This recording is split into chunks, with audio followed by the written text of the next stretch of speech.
Namaste everyone, I'm Bishesh Sangat and I work with Practical Action in Nepal as a business development and communications professional.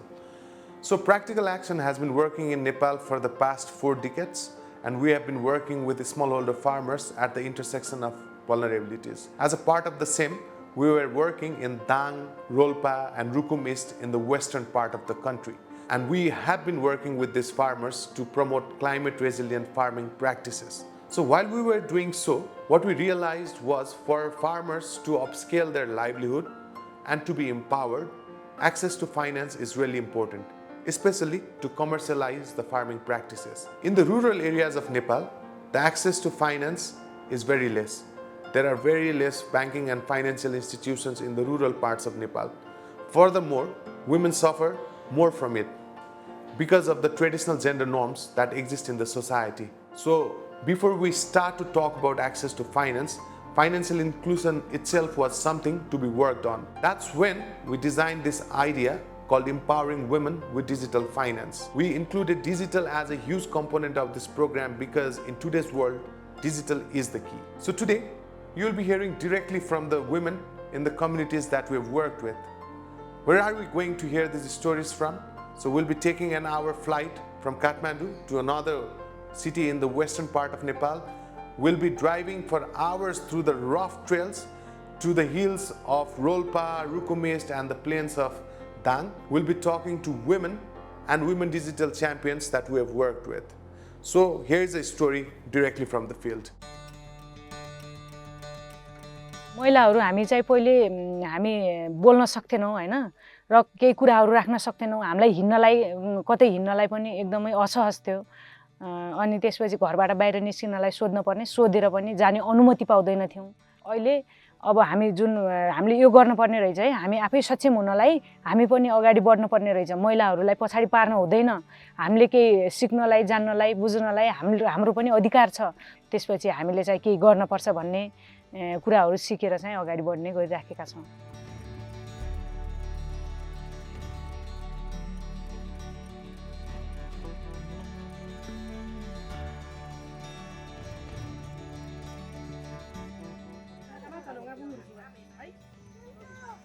ऋण केका लागि लिउने र ऋण कसरी तिर्ने भन्ने खालको पनि हामी छलफल गरेछौं र ऋण लिएर कुन व्यवसाय सञ्चालन गर्ने अथवा कुन व्यवसाय गर्ने त्यसको लागि मात्र ऋण लिने भन्ने कुरा छ अनि त्यसपछि अरु आम्दानीहरुको बाटोमा के कुराहरु केही चेन्ज आयो थियो अहिले के रे यहाँ आएको देखि आलु रोप्ने त्यसपछि बुङ्गुर पनि पालेछ बुङ्गुर पाल्नु भएको छ यो क्लास आइसकेपछि झन् एउटा पुरुषले गर्ने जस्तो एउटा डिजलबाट मिल चलाइरहेको छु के गर्नुपर्छ कसरी गर्नुपर्छ भन्ने एकदम आँट लिएर आफै नै मैले बाबुबाजेले गरेको पनि हैन सपना जस्तो देखेर नै आफै नै गरिरहेको छु म अलिकति आम्दानी स्रोतहरु बढ्छ कि भनेर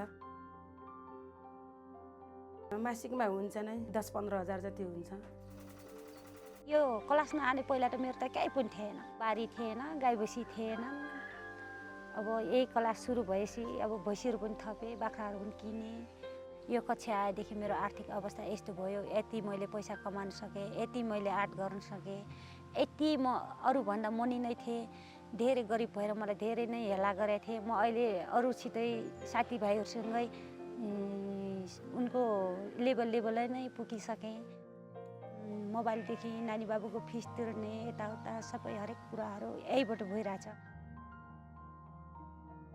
पहिला चाहिँ मलाई खासै अब म आफूमा सिपहरु त थियो तर मैले घरमा देखाउँदिन थिए यो छ त्यो छ भनेर समुन्नति डिजिटलले क्लास दिइसकेपछि चाहिँ त्यहाँ घरबाट एकजना लगेर जाने अभिभावकहरु भन्नुभयो मैले मेरो घर परिवारहरुले मैले चाहिँ सासूलाई लगेको थिए र सासूले चाहिँ मेरो बुहारीमा यतिको रहेछ भन्दाखेरि चाहिँ अब बाहिर त केही गराएको छैन तर गाउँघरमा चाहिँ म आफैले नै विवाह जोडीको माला बनाएर 2 घरमा बेचेको छु 2 जनालाई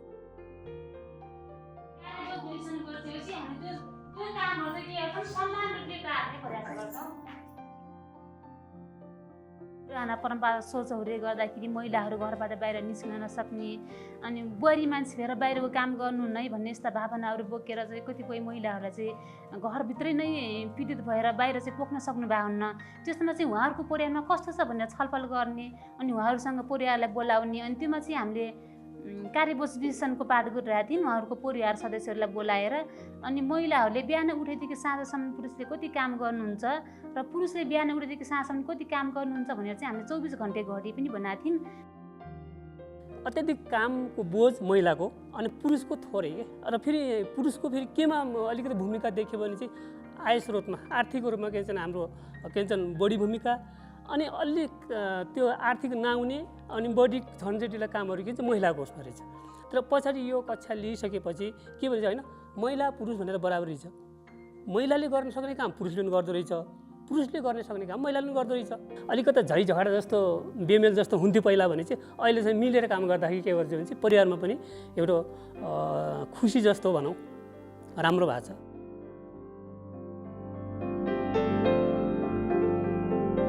समूहका दिदीबहिनीहरू सबै अब त्यो क्लास लिइसकेपछि हामी चाहिँ गर्नुपर्छ भन्ने चाहिँ सबै एकजुट भयौँ अनि माग गऱ्यौँ कलभटको माग। लिन त लिए म पनि हुन त भए अध्यक्ष त भए अनि फेरि महिला मात्रै छ समूहको महिला मात्रै म त रातभरि निद्रा लाग्दैन कसरी पुर्याउने होला न त बाटो छ कसरी ट्याक्टर ल्याउने होला भन्छु। आफूले काम गरेपछि चाहिँ नडुब्दो रहेछ योजनाको काममा चाहिँ। हामी चाहिँ यो क्लासमा बसिसकेपछि अब अक्षरै नै नचिन्ने मान्छेले पनि अक्षर खटखरी बोलाउने हुनुभयो अनि समूहमा बसे पनि एक दिन बस्थ्यौँ, महिनामा एक दिन 2 दिन बस्थ्यौँ। अब 6 महिनासम्म क्लासमा बस्दाखेरि त लामो समयको बसाइ भयो हाम्रो दिदीबहिनीहरूको। अनि त्यसपछि हामी चाहिँ यो गर्नुपर्छ है भन्ने कुरा चाहिँ योजना बनायौँ अनि वडा अध्यक्ष गाउँपालिकादेखि चाहिँ नजिक पनि बनायो यो समूहले गर्दा क्लासले गर्दा। देखाउनुपर्छ गराउनुपर्छ भनेर एउटा पार्लर पसल नै खोल्नुभएको छ। अनि कुखुरा फर्मै बनाउन नसकेको महिला दिदीबहिनीहरूले पनि एउटा सानो सानो कोठामा आफूले बाँडेर एउटा व्यवसाय हुन्छ है सानैबाट सुरुवात गर्नुपर्छ भनेर कुखुराहरू एउटा सानो कार्टुनमा राखेर त्यसलाई एउटा सुरुवाती गरेर कार्टुनबाट एउटा कोठासम्म बनाउनु भएको छ। उद्यममा चाहिँ जोडिनु भएको छ। नजोडेको पनि अब मैले के गर्ने यसरी बसेर मेरो समय चल्दैन 2 पैसा मसँग आम्दानी भएन भने गाह्रो हुन्छ भन्ने उहाँहरूको मानसिकता चाहिँ छ।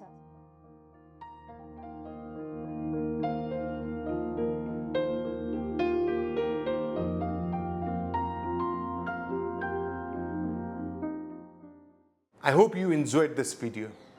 It was an incredible journey for us to work with the women you have seen in the video. And trust me, they are just representatives of the thousands of women we have worked with in Dang, Rolpa and Rukum East. The project was focused on 3 major pillars. 1, we worked with the communities, especially women, to empower them with financial inclusion and access to finance. 2nd, we worked with the financial institutions to help them design inclusive products.